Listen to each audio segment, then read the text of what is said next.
राज्यात आज पहाटे 4 वाजता मोठा अपघात घडला आहे। मुंबईहून अमरावतीकडे जाणाऱ्या रेल्वेने पहाटे एका ट्रकला जोरदार धडक दिल्याने मोठा अपघात घडला।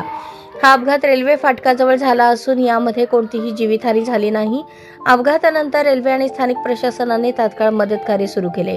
घटनास्थळी पोलीस आणि आपत्कालीन सेवा तैनात करण्यात आली असून रेल्वे मार्ग लवकरच सुरळीत करण्याचे प्रयत्न सुरू आहेत। बोदवड नाडगाव जवळ रेल्वे गेट तोडून एक धान्याने भरलेला ट्रक अडकून पडला होता।